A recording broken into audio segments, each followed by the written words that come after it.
heard is you have a lot of direct investment, but it has to do with the exploration of your resources, and it has to do with build up the infrastructure. But what you need is to diversify, is to be attractive also for other projects. Innovation policy is for me, in my result, my experience, a combination of market and technology knowledge. You must combine both. If you have only the technological knowledge, it will not be enough to understand markets and vice versa. And therefore, you must combine this. And now I am at the end. And thank you very much for hearing, and good luck. Yes, thank you very much, Dr. Hornschild. And thank you for understanding, because now it's 7:15, and the next and last speaker is behind us and the dinner, we say in Germany. Good luck for you. Welcome with your speech and Japan's successful achievement and lessons for Kazakhstan. Please look to your watch, and I think we will finish 7:30 as a fixed point. Sure. Yes? Okay?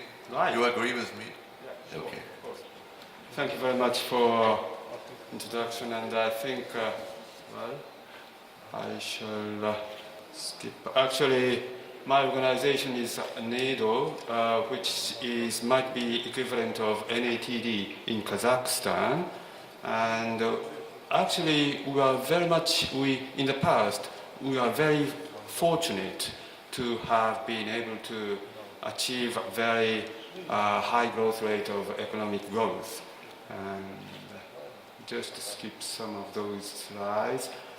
And if you have a look at this slide, during 50s and 60s and 70s, we have achieved a very high growth rate.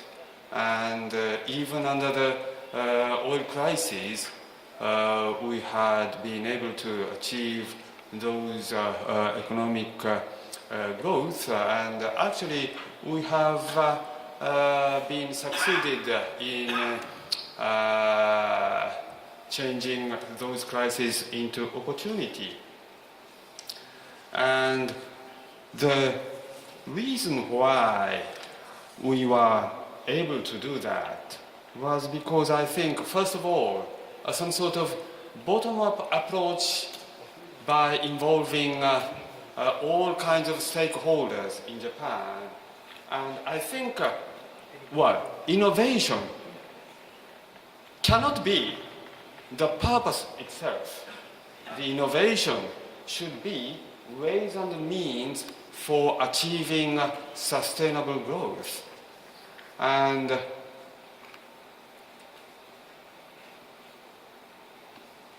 what we actually had been doing during those high growth rate 50s and 60s and 70s and 80s was that, on the left-hand side, the Ministry of Economy and Trade Industry actually at that time discussed to make some sort of vision of the economy as a whole, to show what kind of society we should pursue. For example, if we have a look at this current Kazakhstan, shall we pursue some sort of ICT industry or manufacturing-based society? Or such kind of discussion should be done at the bottom approach. And then in those visions, we also actually made some sort of industrial vision for each industry. Then, under these circumstances, for each industry, we actually extract some strategic technology to be used for those achievements. And under those extraction of strategic technology, we actually implemented some kind of R&D project under the auspices of the NIDO with academia and industry. And the experience we have got through those R&D implementation were to be used on the next 10-year vision, and such kind of some sort of cyclical approach has had a very good implication during those 50s and 60s and 70s. And this is, I think, might be some sort of hint for the newly developed, this kind of young emerging countries for Kazakhstan. But just I would like to have a look at one thing. This slide shows that actually shows that energy intensity of GDP itself. And Japan actually achieved the top performance of energy intensity per GDP around the world. And this is the evidence under which we have many kinds of manufacturing products whose energy intensity is very good, such as automotive, such as electrical appliances, such as other some sort of heavy industries as well. But to be honest, for the time being, the energy intensity of GDP in Kazakhstan is actually around 20 times of Japan, and I think it is one of the areas which should be focused on. And one more thing is that, well, many people have already designated.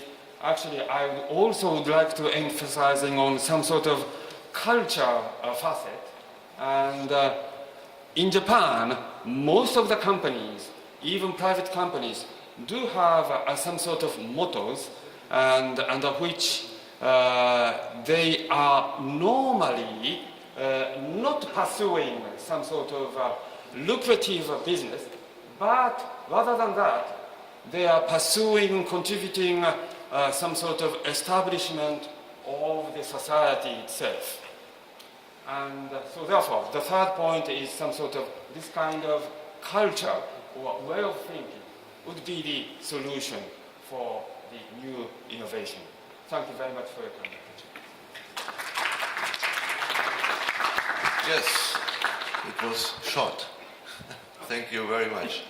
So, we have time. Maybe somebody has a question?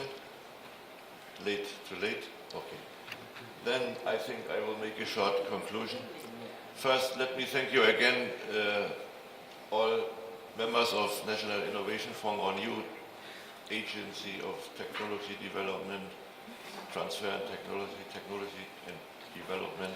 Thank you very much for invitation. Thank all my colleagues and speakers for being here for their speeches.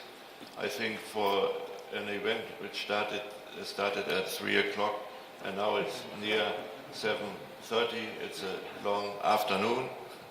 But I think 20 or 30 minutes late is not too much in this case. So I thank you very much for all your speeches and also for questions and answers. And my recommendation is Mr. Kozitov. I think it's a good idea to continue this event next year.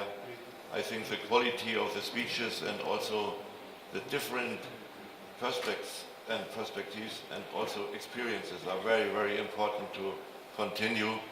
And so from my point of view,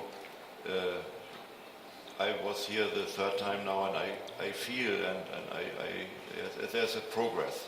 Yeah, I think at least more quality in these speeches too. I have learned a lot of new things today from different countries, from experiences from Malaysia to Japan, from Russia, from Skorkovo to Germany, also from Italy and from Kazakhstan and USA and so on and so on. And we have a vision, Astana as a new city, data city, smart city, city of tomorrow. The Fraunhofer Gesellschaft in Germany has also a project which is named Morgenstadt. It means city of tomorrow. And at least it's near the same, that you have to look what happens with the cities, mega cities tomorrow. More people will live in mega cities, and we need answers for all the things we are discussing here, from e-mobility, energy, environmental and ICT and everything else. It should be a good networking to integrate Astana or other cities into projects like this, I think so. So, thank you very much, and it was a pleasure to work for you. Thank you. May I add something? Yes, to conclude as well. Unfortunately, I didn't have speech today, and because it's as my colleague was mentioned, there is a high quality and level of speeches, and today I'm not in the list of speeches. Maybe I need time.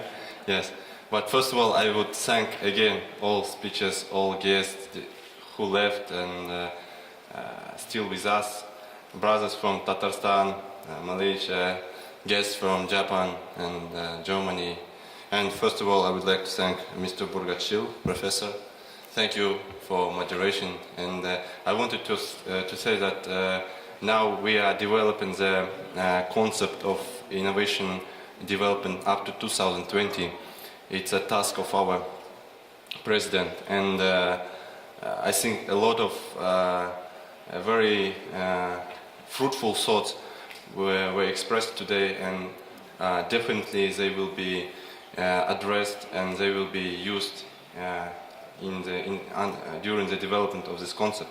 So thank you once again, and hope to see you during the dinner that we'll have maybe in half an hour, some time. Thank you.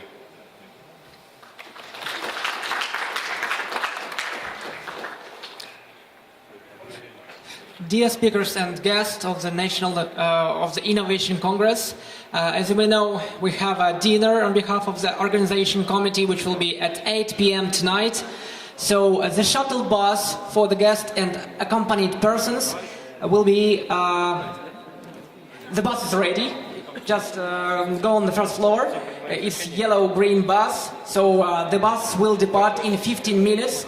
So please don't miss your belongings, and see you in the bus in 15 minutes. Thank you.